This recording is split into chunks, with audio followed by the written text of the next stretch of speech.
मैं बात कर रहा हूं function of mitochondria. Functions of mitochondria. So सबसे पहला फंक्शन है mitochondria, it is involve in aerobic respiration. ठीक है, mitochondria performs aerobic respiration. Aerobic respiration सुनिएगा प्लीज। एरोबिक रेस्पिरेशन 3 स्टेप में, रेस्पिरेशन वाले चैप्टर में डिटेल में जाएंगे। एरोबिक रेस्पिरेशन 3 स्टेप में कंप्लीट होता है। एक को हम बोलते हैं ग्लाइकोलिसिस, दूसरे को हम बोलते हैं टीसीए साइकिल या क्रेब्स साइकिल। टीसीए साइकिल या इसको साइंटिस्ट के नाम पर क्रेब्स साइकिल नाम देते हैं। और तीसरा है electron transport system. Electron transport system, इसको हम टर्मिनल ऑक्सीडेशन भी नाम देते हैं। टर्मिनल ऑक्सीडेशन, इसको हम जो है ऑक्सीडेटिव फॉस्फोराइलेशन भी नाम देते हैं।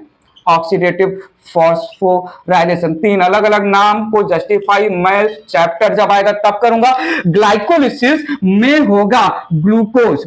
ग्लाइकोलिसिस में ग्लूकोज जो कि 6 कार्बन का कंपाउंड है, इसको मैं कन्वर्ट करूंगा पाइरुविक एसिड में। इसमें कन्वर्ट करूंगा, मैं इसको कन्वर्ट करूंगा पाइरुविक एसिड या पाइरुवेट में।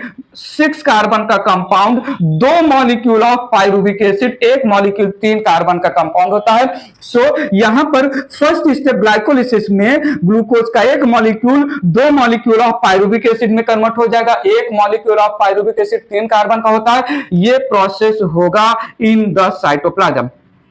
इन द साइटोप्लाज्म, और इस प्रोसेस में हमें रिड्यूस्ड कंपाउंड मिलेगा on the name of nicotinamide adenine dinucleotide having hydrogen.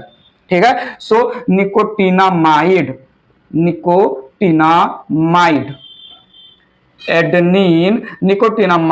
Adenine dinucleotide having hydrogen, इसके साथ हाइड्रोजन है। नाउ ये जो पाइरुविक एसिड है, ये पाइरुविक एसिड जाएगा ट्राइकार्बोक्सिलिक एसिड साइकिल में। Pyruvic acid tricarboxylic acid cycle में कन्वर्ट हो जाएगा। एक कंपाउंड है acetyl coenzyme A. Pyruvic acid 3 carbon का कंपाउंड है, ये कन्वर्ट हो जाएगा कंपाउंड एसिटिल कोएंजाइम ए जो कि 2 कार्बन का कंपाउंड है। और फर्दर ये एसिटिल कोएंजाइम ए CO2 और H2O में ब्रेक हो जाएगा। ये पूरा होता है रेस्पिरेशन। मैं थोड़ा सा हाईलाइट कर रहा हूं, यहां पर भी हमें मिलेगा NADH2 in the form of reduced compound. यहां पर भी मुझे मिलेगा NADH2 रिड्यूस्ड कंपाउंड के नाम पर। एक और कंपाउंड मिलता है FADH2, flavin adenine dinucleotide. Flavin adenine dinucleotide having hydrogen. और ये जो प्रोसेस है, पूरा का पूरा प्रोसेस होगा मैट्रिक्स में। ये पूरा का पूरा प्रोसेस होगा मैट्रिक्स में।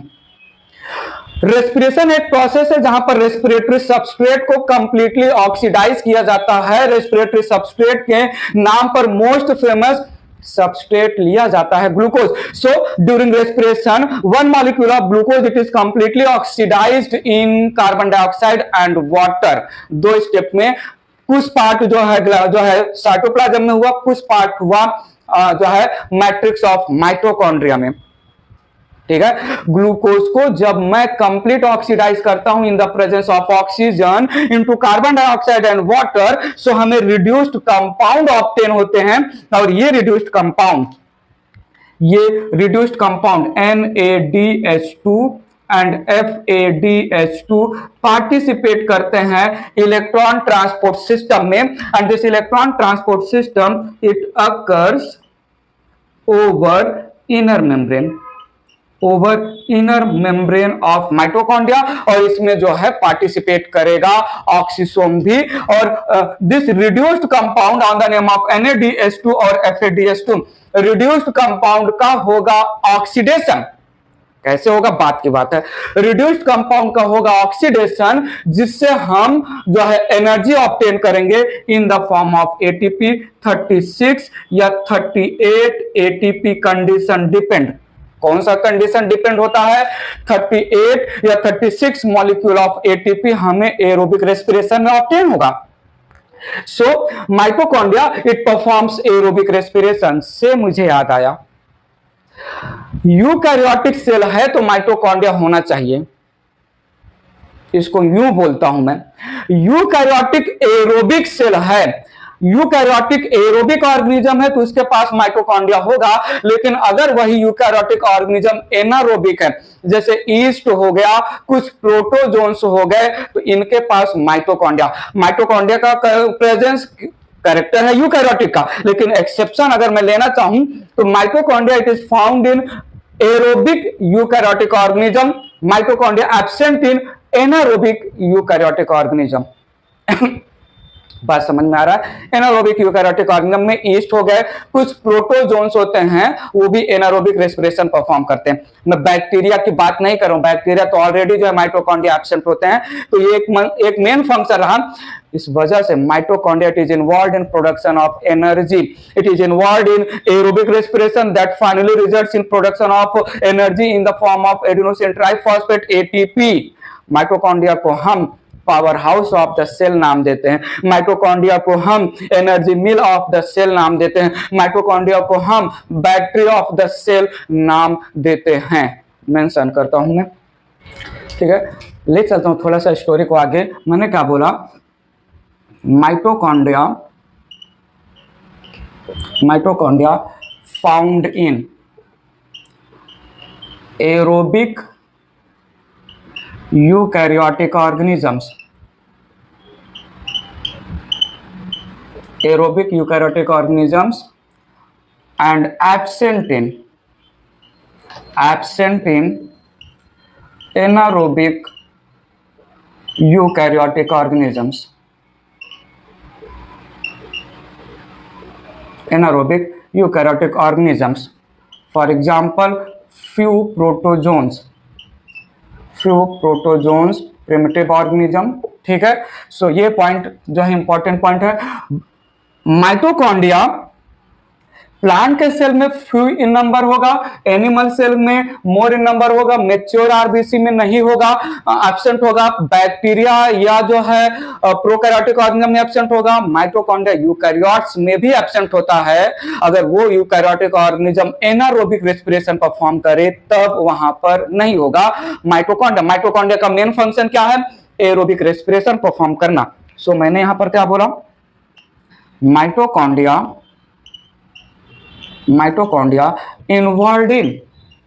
involved in production of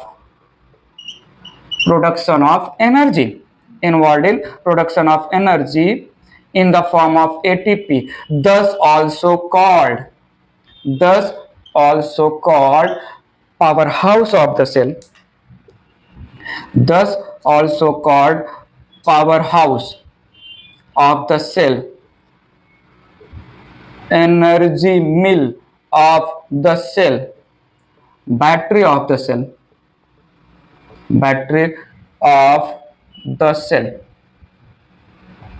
बताइए प्लीज, ये पॉइंट समझा। और माइटोकॉन्ड्रिया एरोबिक रेस्पिरेशन में कैसे पार्टिसिपेट किया, मैंने थोड़ा सा जो है हाईलाइट करते हुए आगे बढ़ा। वो क्या क्या मैंने बोल दिया, उस पर टेंशन नहीं लेने का। फाइनल उस स्टोरी का समअप है कि माइटोकॉन्ड्रिया एरोबिक रेस्पिरेशन परफॉर्म करता है, एनर्जी प्रोड्यूस करता है। वो जो मैंने ग्लाइकोलिसिस, क्रिप्स और ईटीएस में थोड़ा थोड़ा पॉइंट मेंशन किया कैसे क्या होता है, तो थोड़ा जो है अगर माइंड में जा रहा है तो बहुत अच्छी बात है, नहीं तो रेस्पिरेशन इन प्लांट में मैं बहुत बहुत बहुत अच्छे से समझाऊंगा। टेंशन घेऊ नका, टेंशन मत लीजिए।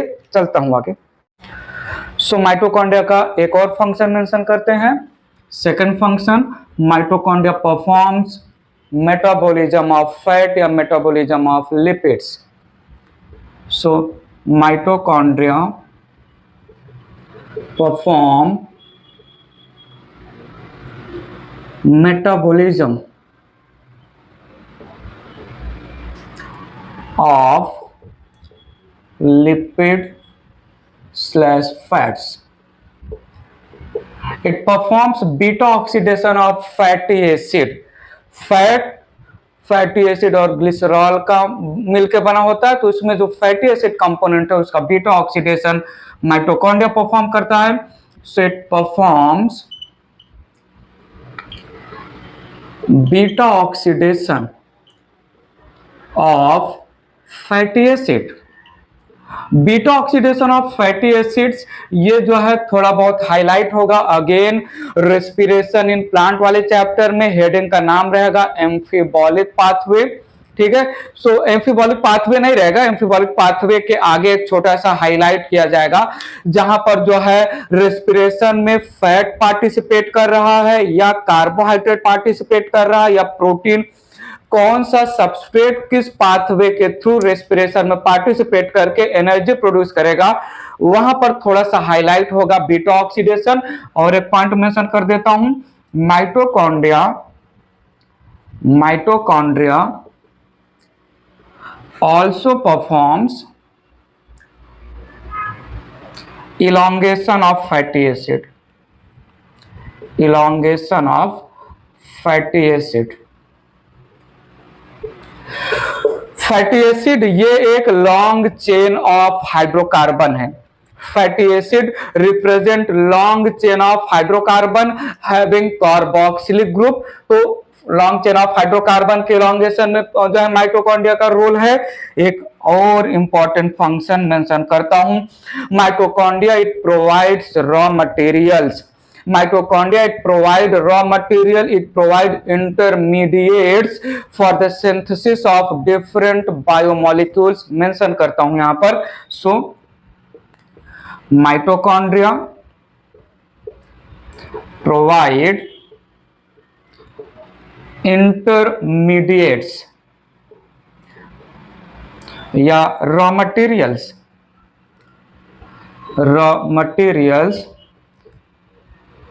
for synthesis of different other biomolecules,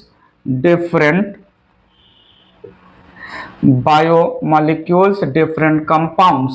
ठीक है, जैसे कुछ कंपाउंड के नाम मेंशन करते हैं. CAPS कैप्स में हो गया क्लोरोफिल और साइटोक्रोम कंपाउंड के फॉर्मेशन के लिए रॉ मटेरियल. ए से हो गया अल्कालॉइड, एक कंपाउंड है सेकेंडरी मेटाबोलाइट रिप्रेजेंट करता है उसके लिए. पी से जो है पिरिमिडीन हो गया. पिरिमिडीन ये एक केमिकल कंपाउंड है. और स्टेरॉइड्स इन सब के लिए. अच्छा, ए से अमाइनो एसिड्स के लिए भी रॉ मटेरियल प्रोवाइड करता है. ये जो है माइटोकॉन्ड्रिया में कुछ ऐसे इंटरमीडिएट बनते हैं जो यूज होते हैं इन सब के सिंथेसिस में. ये हाईलाइट होगा एम्फीबॉलिक पाथवे में. रेस्पिरेशन तो प्योर कैटाबॉलिक पाथवे है जहां पर रेस्पिरेटरी सबस्ट्रेट को ब्रेक किया जाता है, लेकिन ड्यूरिंग रेस्पिरेशन रेस्पिरेटरी सबस्ट्रेट को ग्लूकोज को ब्रेक करने से जो है इंटरमीडिएट कंपाउंड्स मिलते हैं, इंटरमीडिएट मटेरियल मिलते हैं, उनसे हम अदर बायोमॉलिक्यूल को भी सिंथेसाइज करते हैं. वो कौन कौन से रेस्पिरेशन में जो है प्रोड्यूस्ड इंटरमीडिएट कंपाउंड है और उन इंटरमीडिएट कंपाउंड से कौन कौन से अदर कंपाउंड बनते हैं, on the name of these हम एम्फीबॉलिक पाथवे के थ्रू समझ लेंगे.